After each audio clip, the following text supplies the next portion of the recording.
श्रोताओं, आपको प्यार भरी राम राम। आज बच्चों ने कहा कि कहानी अक्सर इनको सुनाया करता हूँ, जो कि मैं मेरे पिता से सुनता था। तो आप भी जुड़े हमारे साथ और सुने कहानी किस प्रकार से हम बचपन में सुना करते थे। जैसे अब हम बैठे हैं, इसी प्रकार रात को जब हम सोने से पहले बैठते थे एक साथ या लेट जाते थे तो लेटे लेटे कहानी सुना करते। तो उसी परंपरा में मैं आज प्रयास कर रहा हूँ आप सभी को जोड़ने का। तो कहानी थी राजा के चार कान। जी हाँ, कहानी का शीर्षक है राजा के चार कान। तो कहानी में एक राजा होता है, उस राजा के चार कान होते हैं और ये बात किसी को पता ना लगे, इसके लिए राजा उन कानों को ढक के रखते थे और अपना टोप का साइज बड़ा रखते थे, बाल अक्सर बड़े ही रखते थे। लेकिन फिर भी शेविंग आदि करवाने के लिए नाई की आवश्यकता होती थी, तो बड़े छुप के जतन से छिपा के रखते थे। लेकिन जब नाई आता था तो पोल खुल जाती थी और अक्सर नाई आते और गायब हो जाते।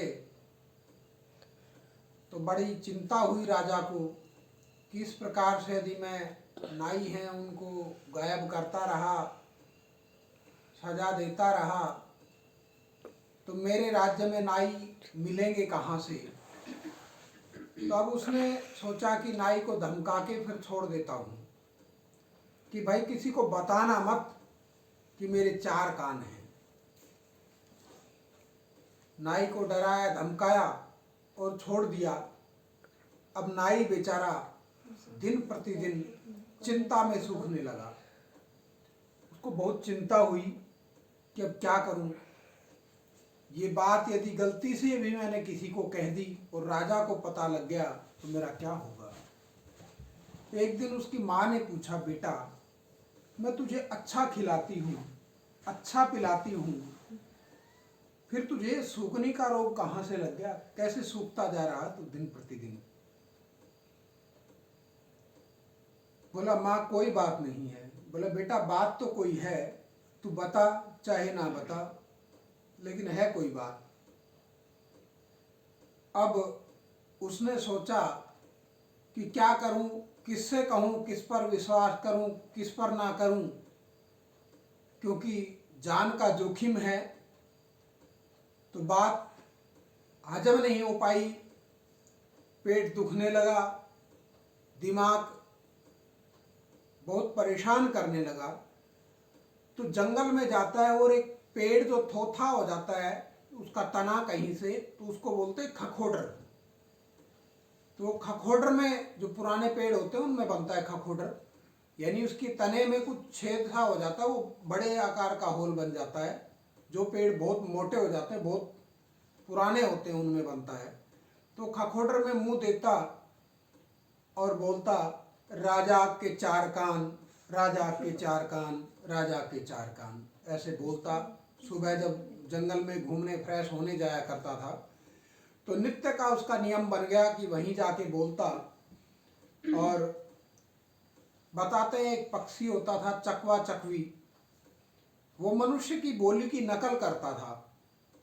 तो जैसे अक्सर तोता होता है, उसको कुछ शब्द रटवाते हैं, कुछ वाक्य तो वो बोल पाता है तोता, इसी प्रकार से चकवा चकवी बताए इस कहानी में कि वो उस वाक्य को रट लेते हैं, राजा के चार कान, राजा के चार कान। और अब वो उड़ते हैं राजा के महल के ऊपर से और आवाज करते हैं, राजा के चार कान, राजा के चार कान, राजा के चार कान। अब राजा को संदेह हुआ, ये पक्षी क्या बोल रहे हैं। अब ध्यान किया तो पक्षी तो बोल रहे हैं राजा के चार कान, राजा के चार कान। अब सोचा, यार ये क्या हुआ, इनको किसने बताया। अब सोचा कि भाई एक ही शख्स है तो मेरा राज खोल सकता है तो उसको बुलाया। बोला भाई गबधू नाई को बुलाएं। गबधू नाई आया, पूछा हाँ किसको बताया भाई, ये पक्षी इस तरह से बोल रहे थे। बोला जी मैंने तो किसी को नहीं बताया, मेरे को बख्श दो, छोड़ दो। बोले भाई ऐसे तो नहीं छोड़ूंगा, सच्चाई बता। बोला जी मेरी माँ ने पूछा था कि कैसे सूखता जा रहा है, क्या हो गया तुझे, इतना कमज़ोर क्यों हो रहा था, मैंने यही कहा था कि कोई बात नहीं है, बाकी मैंने किसी से कुछ नहीं बताया। अरे बोले सच्चाई बता दे, जान यदि बचानी है तो सच्चाई बता दे। बोला जी ऐसे ऐसे एक खखोड्र है, मैं फ्रेश होने जाता था सुबह तो उसमें जाके बोलता था कि मेरे दिमाग में कुछ ये बोझ था बड़े टाइम से, और मैं सोचा कि अब क्या करूं, तो वहीं अपने मन की वो निकाल आता था। अब राजा ने देखा, गया साथ तो देखा तो उसमें वो पक्षी रहते थे जो बोलते थे। तो अब राजा ने उस पेड़ को कटवा दिया। वो पेड़ कटा, कट के बाजार में गया आ रहा मशीन पे, और कुदरती हुई करनी ऐसी कि उसके वाद्य बन गए, ढोलक सारंगी आदि आदि वाद्य उसके बने, और वो वाद्य उसके राज्य में ही बजने लगे। तो सारंगी बजे, ढोलक बजे, और भी अलग अलग वाद्य बजे। तो एक वाद्य से आवाज आए, राजा के चार कान, राजा के चार कान। दूसरा वाद्य बोले सारंगी जैसे बोले कण कही कण कही। ढोलक बोले गबधून आई गबधून आई गबधून आई। अब वो सुना राजा ने, और किसी का ध्यान जाए ना जाए, राजा का ध्यान तो वहीं। अब राजा परेशान, भाई गबधून आई को फिर बुलवाओ। फिर बुलाया।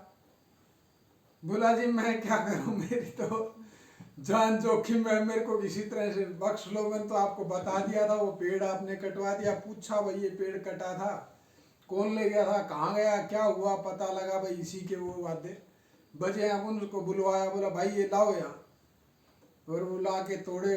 फिर राजा का जो था वो राज खत्म हुआ। तो एक कहानी अक्सर थोड़ा सा बच्चों में हास्य पैदा करती है।